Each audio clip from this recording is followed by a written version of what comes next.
Amy. Good. How are you? Good. Any questions for Coach?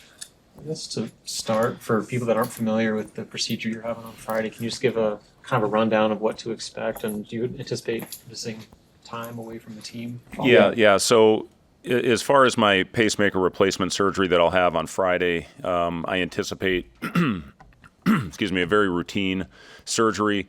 I've had one of these done before, so just a little background. I had open heart surgery in 2005. That's what ended my NBA playing career.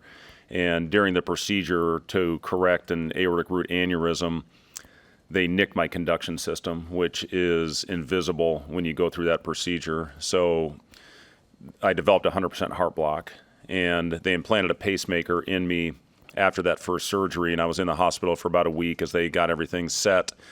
And that lasted about 10 years. So I got it in '05. The second one, actually 9 years. I got in 2014. I was at Iowa State, and I was at a recruiting event, and my pacemaker went into reserve battery mode. Technology is much different now. Back then, you put these little handcuffs on, you interrogated it in the phone holder. This is when phones had a cord in them. And went up to the Mayo Clinic. They said, you need to get up here like immediately. You're on reserve battery mode. So I was up there the next morning, got it replaced. Technology is better now. I have a monitor right next to my bed. The last time the pacemaker was interrogated, they saw that it was on low battery mode. And we got about a month of battery life left, so we felt that this weekend would be the best time to do it. As far as missing time, I don't anticipate missing any time. I will have the procedure done Friday. I'm going to go to practice on Friday morning. I'll be grumpy because I have to fast. I can't eat. And I'll get through the procedure, hopefully recover over the weekend, and barring any complications, I should be back on the court on Monday. Can you at least have coffee or water? Is it I can have clear liquids, yes. I can have coffee.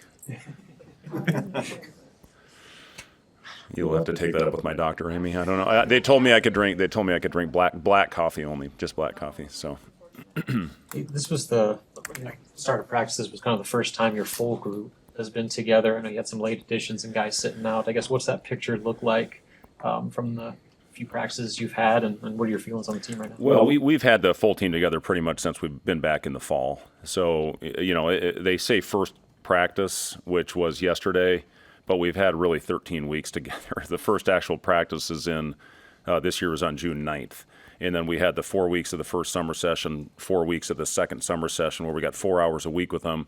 And then we just finished our 5 weeks in the fall. So it's not like the old days where you came in on October 15th and that was your first official practice. And then you had about 3 weeks, and then you had to get the whole system in, and then you're playing games. Now we get so much access and so much time. So it looks pretty much the same. We're not going to go out and fry them and have 3 or 4 hour practices, and then in December we're mentally, physically we're drained. So we have a purpose to everything that we're doing right now. We're very fortunate with the sports science department. I know I've talked a lot about this in the past, but we have a very specific formula as far as how we map out our practices. Today was the hardest practice that we've had so far with this group. The one guy that is out right now is Sam. So Sam sprained his ankle last week, pretty severe sprain. He's making progress. The swelling is starting to go down, and hopefully we'll get him back on the court in a couple weeks. But and the good thing about Sam is he knows what he's doing out there. It's not like Sam needs every rep. He plays the right way, and hopefully we'll have him back before we open up with games. But, for the most part, it's been a group that has been healthy. They've been very diligent in their work habits. We've had no resistance at all with this group, and it's really been a fun group of guys to be around, and very hardworking, very competitive. We're still making a lot of mistakes right now. We need to clean some things up. But when you have a team that comes out and competes every time they step on the court, you have a chance. And that's definitely the group that we have. Very similar makeup, I would say, to the last two teams that we've had. High ankle sprain or? No, thankfully it's a low ankle sprain. Yep.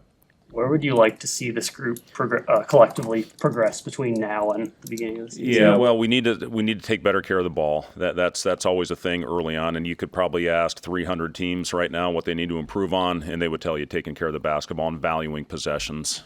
We can't turn it over, give a team easy baskets coming back, coming back the other way. We can't give up offensive rebounds, and we've got a team that I think has a chance to be a good offensive rebounding team, so we're giving our guys a good look on being diligent with your blockouts.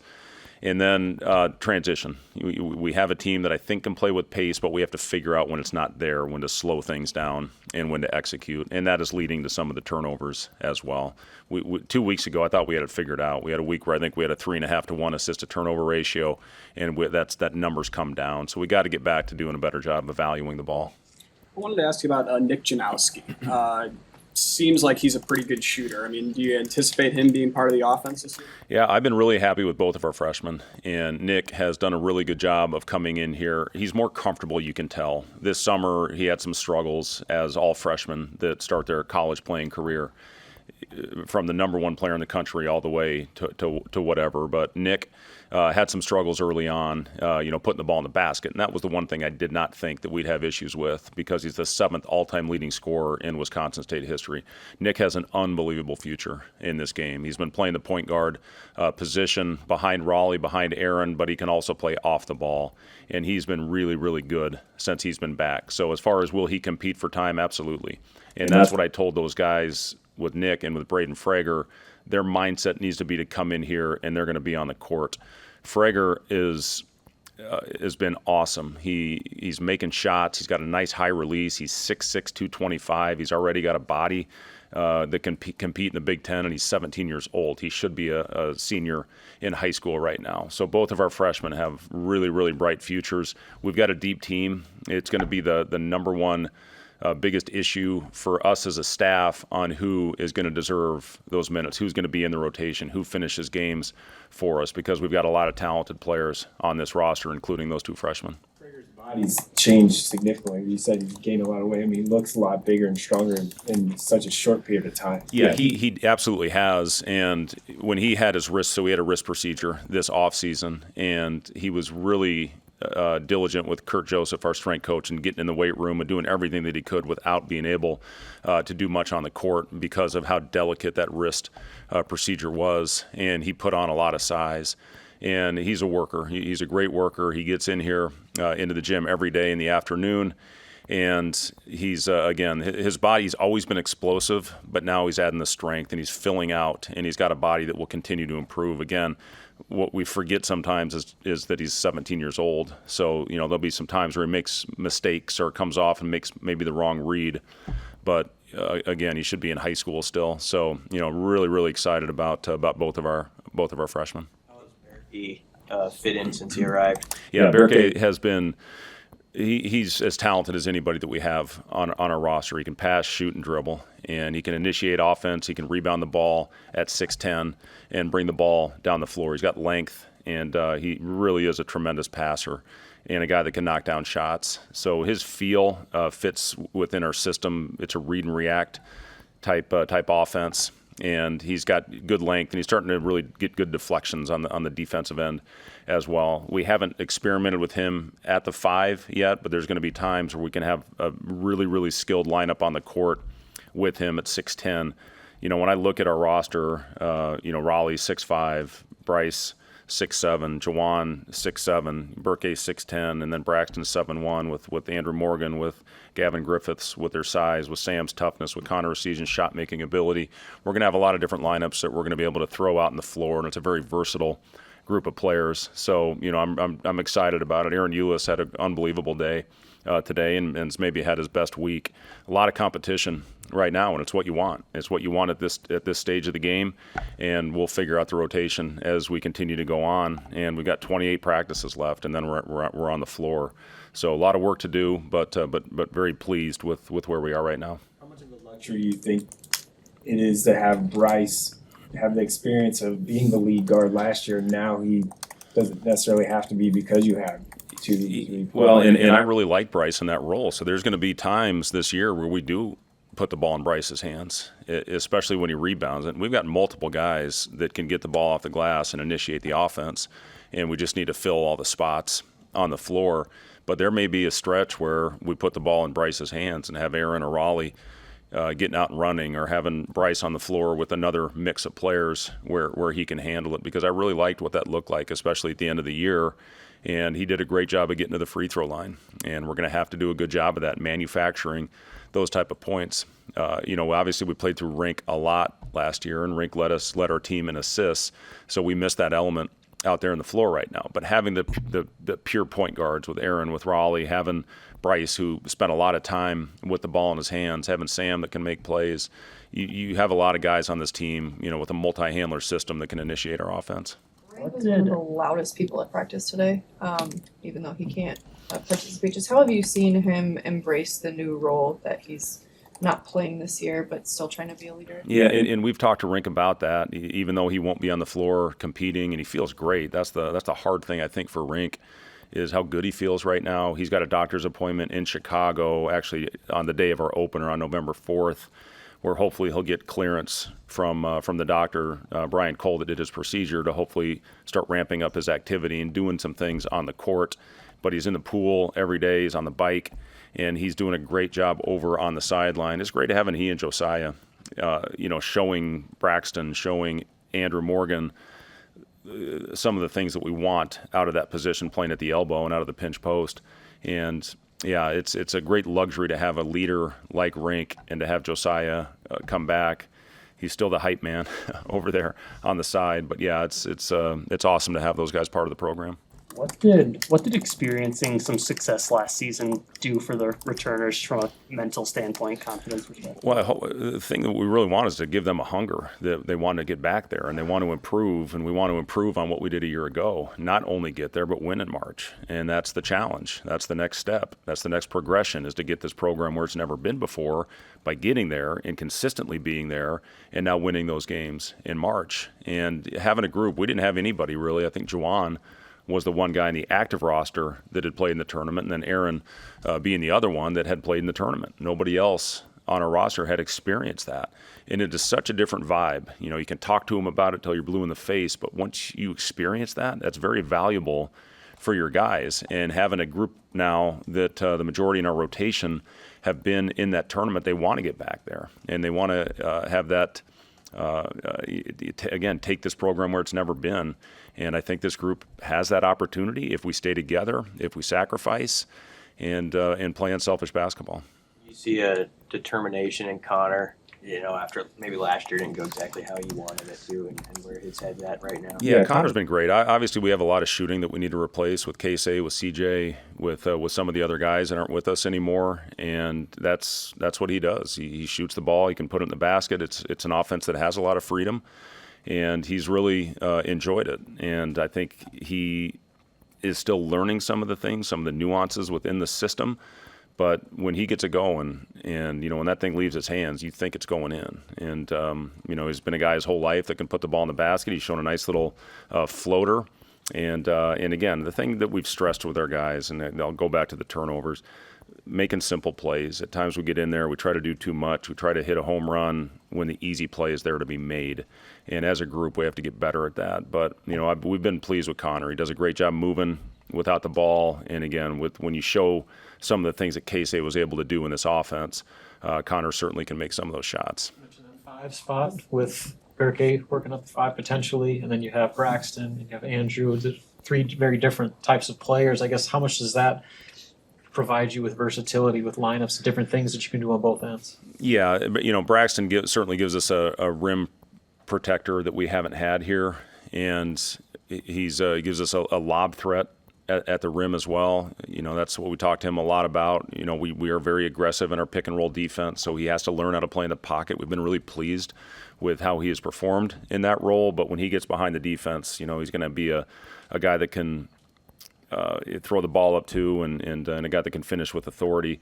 Andrew has got unbelievable footwork on the block, and against our defense, you don't see a lot of that because we double team the post. We come from the baseline side, so as we continue on with this and start playing against different types of defenses, I think Andrew's a guy that can get us easy baskets on the block. He's very good at the nail as well. He's got good footwork, and you can run some ISO-type actions similar to what we did for Derek a couple years ago. And then Berkey, again, his pick and pop, if he is at the 5 and he has a big guarding him, is going to be a weapon that we can use, and also his ability to pass. So 3 very different dynamics, and no doubt about it, Robin, it does give us a lot of versatility at that 5 spot. Braxton, today the low that we saw, hitting some threes, no one guarding him. I mean, did that surprise you? Yeah, I don't think we'll probably run a lot of plays to get him threes, but there's some times, yes, where if he's all by himself out there and he's feeling it, that we may allow him to let a few of those go. But again, the thing I've been really impressed, and Larry Brown is a guy that I played for. He was my first coach in the NBA with the Pacers, and Larry was with Washington last year, and he said he'll surprise you. He's really good in dribble handoffs, and he's good in the pocket. And he's shown a lot of poise. I've been really impressed with what he has done. The game is now, instead of throwing it in the post a lot, it's playing in the pocket. That's how you get those paint touches, and now it's making the right read and either finishing at the basket or spraying it out to a shooter. And I've been really pleased with Braxton and the poise that he has shown in the pocket. Is there somebody you could that you've coached in the past you compare Braxton to? Like, he almost sort of struck me as like Joakim Noah-ish. Yeah. He's got. I'd say Robin Lopez is probably a pretty good comparison to him. Plus, they both spent some time in Fresno, and he's just a force. And like Sam, who's a good defender, probably one of the better defenders on our team. He said, "I can't get around a screen that he sets. He is so big." And if he takes the right angle in his dribble handoff or on the ball screen, it's going to put make it a very difficult decision on going under or over, and that's a big body to have to get around. And if the big gets engaged, he can get behind the defense and, again, finish with authority.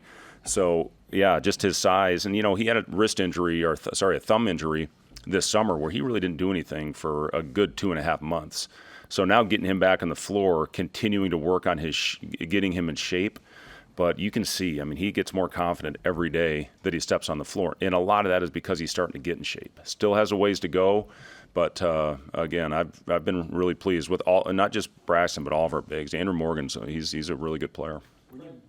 When you built this roster after the season, were there specific things you were looking to improve on?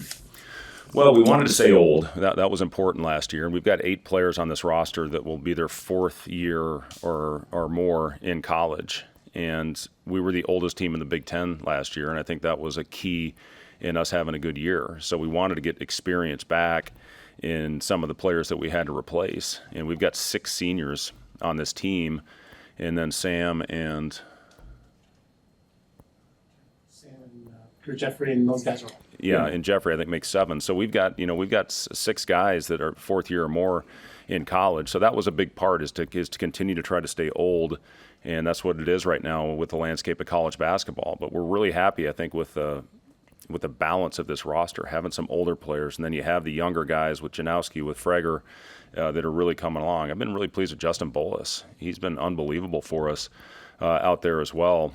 And, in order in today's age, I think to win and to be consistent, you have to have older players on your roster. So that was a big point for us and for me and my staff this offseason, is to make sure we got some experience in here to replace some of the guys that we lost, and Rink and Josiah in that as well. What are skill sets you're looking for? We like guys that can pass, dribble, and shoot. We like guys that can do multiple things out there on the floor. And, again, we needed to add size. We knew with losing Josiah and losing Rink, once we found out about his knee, that we would have to get some size out there in the court. I think we did a good job of that. And not only with the bigs that we talked about with Burke, with Braxton, with Andrew, but then you look at Gavin Griffiths, who's got size, and you got Jawan back, and you got Bryce back. So we've got size in the front line, and again, versatility that we certainly have not had here before. What have you learned about Gavin's game since getting him on campus? Yeah, he can really shoot it. He's very sneaky athletic, and there's some clips this summer of him getting behind the defense. He goes up. He has no fear. He goes in and tries to finish above the rim. The thing that he can do best, though, is make shots. And we're trying to get him to be more aggressive and understand, when the right time coming off a screen or coming off a dribble handoff, on when to pull it or when to continue keep the ball moving. But yeah, he's a really, really talented player. There's a reason he was top 40 in the country coming out of high school, and UConn, and all these schools were after him. So we feel very fortunate to have, again, when you look at Nick, when you look at Braden, when you look at Gavin, he's second-year player and has a really good experience, played in the league, knows what the league's all about, played for a great coach in Steve Peichel, and he's got a bright future ahead of him. It was, pretty special last year, just the team, the run they went on. Besides all the new players, what can fans kind of expect to see from the body of work heading into the first kind of games of the season? Yeah, I hope what we have is a group that's going to go out there. I think our biggest challenge that we all have in this business is finding a way to battle through adversity. And you still see it. You talk about it whenever we have our culture meetings. We talk about battling through adversity. Every day when we start practice or end practice, we talk about how did we do with adversity after the practice is over. And still, when things don't go well, you still have those guys that dive down. The thing that I liked last week, we had a practice where every group, we have 3 teams right now, they all won games. A lot of days we'll have, like today, our one team dominated the entire practice and those other teams shut down. You can't have that if you want to have a successful team.